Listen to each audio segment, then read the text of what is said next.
தொகுதிகளை கண்டறிவது தொடர்பாக கூட்டணி கட்சிகளுடன் திமுக பேச்சுவார்த்தை. காங்கிரஸ், தேமுதிக உள்ளிட்ட கட்சிகள் விருப்ப பட்டியலை வழங்கியதால் விரைவில் அறிவிப்பு. திமுக கூட்டணியில் எஸ்டிபிஐ, பாஜக, முக்குளத்தூர் புலிப்படைக்கு தலா ஒரு தொகுதி. முதலமைச்சர் முன்னிலையில் இன்று ஒப்பந்தம் கையெழுத்தாக வாய்ப்பு. அதிமுக சார்பில் போட்டியிடும் 23 பேர் கொண்ட முதற்கட்ட வேட்பாளர் பட்டியல் வெளியீடு.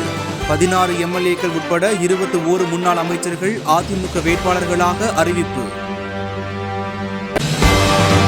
விழுப்புரம் தொகுதியில் போட்டியிட்ட தோல்வியடைந்த சி.வி. சண்முகம் மயிலம் தொகுதிக்கும், ராஜபாளையம் தொகுதியில் போட்டியிட்ட கே.டி. ராஜேந்திர பாலாஜி சிவகாசி தொகுதிக்கும் மாற்றம். கூட்டணி கட்சிகளுக்கு ஒதுக்கியது போக 169 தொகுதிகளில் போட்டியிடுகிறது அதிமுக.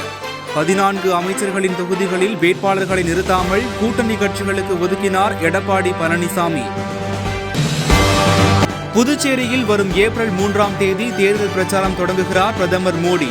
தேசிய ஜனநாயக கூட்டணி வேட்பாளர்களை ஆதரித்து ரோட் ஷோ நடத்தவும் திட்டம். தமிழ்நாடு சட்டமன்ற தேர்தலுக்கான இறுதி வாக்காளர் பட்டியலில் பெயர் சேர்க்க இன்றே கடைசி நாள். இணையதளம் அல்லது மொபைல் செயலி வாயிலாக விண்ணப்பிக்க தேர்தல் ஆணையம் அறிவுறுத்தல். சட்டமன்ற தேர்தலை ஒட்டி நேற்று பிரச்சாரத்தை தொடங்கினார் இபிஎஸ். சென்னை மயிலாப்பூர் கபாலீஸ்வரர் கோவிலில் வழிபாடு முடித்து மயிலாப்பூர் தொகுதியில் முதல் பரப்புரை நிறைவு. சட்டமன்ற தேர்தலை ஒட்டி திமுக கூட்டணியில் தொகுதி பங்கீடு நிறைவு. காங்கிரஸ், தேமுதிக, விசிக உட்பட 9 கட்சிகளுக்கு 66 தொகுதிகளை ஒதுக்கி உடன்பாடு. சட்டமன்ற தேர்தலில் மக்கள் நீதி மய்யம் போட்டியிடவில்லை என கமல்ஹாசன் அறிவிப்பு. திமுக கூட்டணியின் வேட்பாளர்களை நிபந்தனையின்றி ஆதரிக்க உள்ளதாகவும் அறிக்கை.